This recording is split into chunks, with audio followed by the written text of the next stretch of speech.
in the light of IMS mission, intellectual warfare basically क्या ये है कि हम मुसलमानों को इस बात के लिए तैयार करें और उनकी सुपीरियॉरिटी स्टैब्लिश करें कि वो जो आर्ग्यूमेंट्स इस्लाम के अगेंस्ट रेज होते हैं उसका जवाब दे सकें इफेक्टिवली, या फिर हम उनको इनेबल करें मुसलमानों को कि वो टेक्नोलॉजिकली स्टेम फील्ड्स में जो है वो एडवांस हो जाएं, क्योंकि चूंकि इंटेलेक्चुअल वॉरफेयर एक मल्टी फैसेटेड जो है वो चीज है, और इसमें political conflicts, advancement in stem field, ये सारा कुछ मौजूद है। तो क्या इंडिविजुअल जो हम लोग हैं, हम मल्टीपल एरियाज में खुद को जो है वो ज्यादा कॉम्पिटेंट करें, या हर बंदा किसी एक एरिया को पकड़े? Sense of everything, expertise of one, ये सिंपल रूल याद रखिएगा। आप एज ए कम्युनिटी एक्ट करेंगे तो फिर आपको जरूरत ही नहीं रहेगी हर चीज के अंदर एक्सपर्टीज लेने की। समझ रहे? घर में एक डॉक्टर हो, बहुत ही अच्छा हो, खैर है, फिर दूसरे भाई को डॉक्टर नहीं, फिर दूसरे भाई को टेक्नोलॉजिकल एडवांसमेंट में स्किल्स दें ताकि कंप्लीट पजल कंप्लीट हो। क्या उम्मत को डॉक्टर चाहिए सारे के सारे डॉक्टर बन जाए? नहीं, कुछ डॉक्टर भी चाहिए, इंजीनियर्स भी चाहिए, फिलोसफर्स भी चाहिए, थिंकर्स चाहिए। कुछ हमें वो वाली टेक्निकल एक्सपर्टीज चाहिए जहाँ पे हमें पॉलिटिकल टेक्निकलिटी का पता हो, पॉलिटिकल साइंटिस्ट चाहिए। कुछ जगहों पे हमें वो वाले लोग चाहिए जो कि इमोशनली लोगों को कनेक्ट करने की कैपेबिलिटी रखते हों, लोगों को नेटवर्क करने की कैपेबिलिटी रखते हों, उनकी वो वाली स्किल तेज हो। ये सब मिला के एक कम्युनिटी बनती है। मुसलमान इंडिविजुअल लेवल पे सोचता नहीं। सो जब आप कहते हैं सर कि मैं हर फील्ड में एक्सपर्टीज ले लूं, no, you have to find people who are going to suffice. वो कॉम्पेंसेट करेंगे आपकी lack of capability in other fields, और वो अपना काम पूरा करेगा और आप अपना, और आप दोनों इकट्ठे एक ही काम के ऊपर लग जाएंगे। इसको पर्पस कहते हैं। वो पर्पस में दोनों की जरूरत उतनी ही होगी। घर में माँ की जरूरत भी उतनी इतनी बाप की जरूरत है, घर में बहन की जरूरत उतनी इतनी भाई की जरूरत है। Everybody is needed. अब ये नहीं हो सकता कि आप सब के सब पहले बेहतरीन माएँ बन जाएं, उसके बाद फिर बेहतरीन बाप बने, उसके बाद फिर बेहतरीन बेटा बनेंगे। ऐसे नहीं होगा। You have to let them do whatever they are doing, help them gain capabilities, set greater examples for them कि आप अपनी एक्सपर्टीज में ऊपर जा रहे हैं। उन स्टैंडर्ड्स को फॉलो वो करेंगे, यार इन स्टैंडर्ड पे अगर ये जा रहा है तो मैं भी इन स्टैंडर्ड्स पे हूं। यूरोप जिन स्टैंडर्ड्स के ऊपर टेक्नोलॉजी को देख रहा है, अगर आपने उन स्टैंडर्ड्स को बीट नहीं करना तो आप टेक्नोलॉजी को ना देखें। बात सारी स्टैंडर्ड्स की होती है।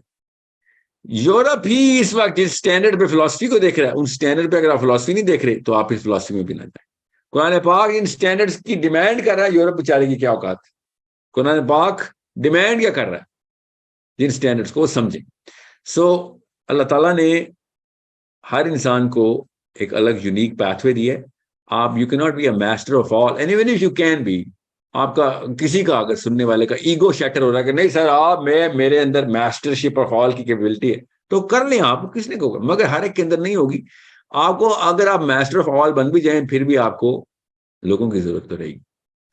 सो आप मास्टर ऑफ ऑल के ऊपर टाइम ना लगाएं। आप एक्सपर्टीज जरूर लें, किसी एक या दो फील्ड में बहुत हाई एक्सपर्टीज लें। और अगर किसी इतने स्टैंडर्ड्स के ऊपर आपने जाना है जिसमें ग्लोबल अचीवमेंट चाहिए, तो फिर आप किसी, आपके पास उम्र ही नहीं है, इतनी इंसान की उम्र ही नहीं, तो आप किसी एक फील्ड को पूरी तरीके से अपने अंदर मुस्तहकम करें, उस फील्ड को मुस्तहकम करें और तक दो में जाएं।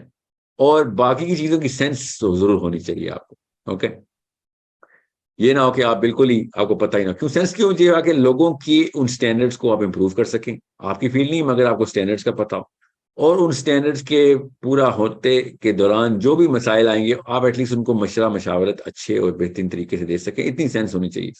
और इसी को हम ग्लोबल पॉलिटिक्स कहते हैं, मैं कहता हूं। ठीक है जी। And sir what about the जो का आर्ग्यूमेंट्स इस्लाम के ऊपर और कुरान के ऊपर रेज होते हैं, जैसे एथियस्ट सब कर रहे हैं, क्या इसमें भी सुपीरियरिटी हमें होनी चाहिए कि हम उसका जवाब देने के काबिल हो बिल्कुल। जाए? देखें, आप अगर इंटेलेक्चुअली सिक्योर है, इंटेलेक्चुअली सिक्योर, आपको देखें, एथिस्ट आपको नीचा दिखाने के लिए आर्ग्यूमेंट नहीं दे रहा। अपनी पॉजिटिव साइकोलॉजी पॉजिटिव करें। वो दे भी रहा है तो कोई फर्क नहीं पड़ता अगर आपकी साइकोलॉजी पॉजिटिव है, मगर वो नहीं दे रहे। वो बेसिकली आपसे सवाल पूछ रहे हैं कि हम भी वही सवालों के जवाब चाह रहे हैं जो आप कह रहे हैं आपके पास आ गया है, तो हम आपके जवाब को वैलिडेट करना चाह रहे हैं। मगर हम अपना जवाब ऐसा देते हैं कि नहीं बस मैंने तो कोई पे सोचा नहीं हुआ, बस मुझे पता है। तो ठीक है, तो आप एथिस्टिक डिबेट में ना जाएं, वो बड़े जेन्युइन तरीके से पूछना चाह रहे हैं आपसे कि सर हमें एक सवालों के जवाब चाहिए, मेरे अंदर के सवाल हैं, आप मेरे से ना बेहतर हैं ना कमतर हैं, मगर हम दोनों उसी सवालों के जवाब ढूंढने चाह रहे हैं। आप ढूंढ नहीं रहे और आप कह रहे हैं आपको पता चल गया, तो मेरा टाइम बचाएं, मुझे जवाब दें, मगर हम मेरे जवाब ही नहीं दे रहे।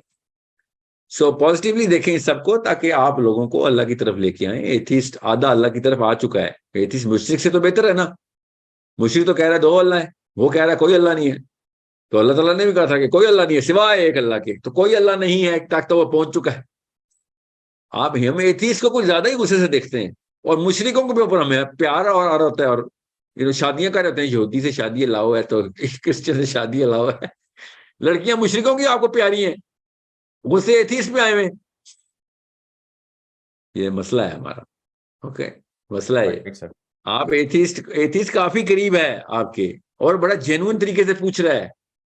उन छोड़े उन छिछोरे लोगों को कि जो क्या के मार मार के तहजीब करते हैं, वो तो बेचारे भी डेवलप नहीं हुए ना अभी, उनकी उनकी तो अभी तमीज तहजीब ही नहीं डेवलप हुई, उनको क्या उनका उनके अफकार क्या डेवलप होने। ऊपर से कॉपी पेस्ट कर किया होता उन्होंने किसी का सवाल, खुद अपना छोटा सा ईगो बड़ा सा करके दिखाने का उनको और बीमारी होती है, इसको साइकोलॉजी में स्पेशल बीमारी है, ठीक है। और मुफ्त के फॉल्स कॉन्फिडेंसेस होते हैं इनको, प्लास्टिक की सेल्फ एस्टीम होती है, उनको छोड़ देना। आप वो आपके राख के पत्थर नहीं है, आप बड़ी लड़ाई का फौजी हैं। आप उन जेन्युइन लोगों को हेल्प करने की कोशिश करें जो वाकई अल्लाह को ढूंढ रहे हैं, और आप कुरान के थ्रू उस उन मनाजिल का पता लगाने की के बाद उनके रास्तों को की मामारी भी तो आपने करनी है ना। खाली मंजिल का पता लगा दिया और बता दिया, लोगों ने कहना भाई तूने मान ली, तेरी किताब में लिखा है, मुझे इसकी कोई एक्सप्लेनेशन तो दे, वो रास्ता तो बता जहां तक इस मंजिल तक पहुंचना। मार्स पे जाने की बातें बहुत अच्छी लगती थी जब तक कि पूरी तरीके से साइंस ने ये करने की कोशिश नहीं की और करके दिखाने के क्लेम नहीं किए। अब उनकी मार्स की बातें खाली बातें नहीं रही, उन मार्स के जाने की बात की वजह से हमने उनको प्लूटो से भी आगे पहुंचा दिया है। हमने उसको पता नहीं कौन से एक्सोप्लैनेट्स भी गिफ्ट में दे दिए हैं। उनको हमने बिग बैंग का कॉस्मिक बैकग्राउंड सारा माइक्रोवेव उनके हवाले कर दी कि यार तू जो तू बोलेगा तो सच है, क्योंकि तूने मार्स तक का रास्ता निकाल लिया। ऐसे ही होता है, दिमाग इतना ही आसान, हम इतने ही पॉजिटिव हैं, गुमान ऐसे ही रखते हैं हम इंसानों पे। मैं आपसे ये कह रहा हूं, प्रोसेस वही है दिमाग का। You have to talk about the ultimate truths, and then you have to pave the way towards the ultimate truth as well. And as soon as you gonna come up with that rocket science, well rocket science यहाँ पे literally ले रहा हूँ कि jet fuel निकाल लिया, आपके पास भी आ गया, तो लोगों ने कहना ठीक है हम तेरे रब को भी रब मानते हैं अब, क्योंकि तूने ये करके दिखा दिए। अब चूंकि हमने उनका ये प्रोसेस देख लिया है, अब उनकी बातें माननी जरूरी होगी हमारे बच्चों के लिए, क्योंकि हम मार्स क्या, हम तो अपने ऊंचे दरख्तों पे नहीं चढ़ सक रहे हैं, वो आसमानों पे चढ़ गए हैं। मार्स पे जाना आसमान पे चढ़ना होता है ना, आसमान में है ना मार्स, ऐसे नजर से वो आसमान पे चढ़ गए। हमसे दरख्त नहीं, पहाड़ नहीं फतह हो रहे, अपने छोटे छोटे टीले नहीं फतह हो रहे, तो उनकी हर बात माननी पड़नी मजबूरी हो जाती है। ठीक है, ह्यूमन बिहेवियर को समझे। राइट।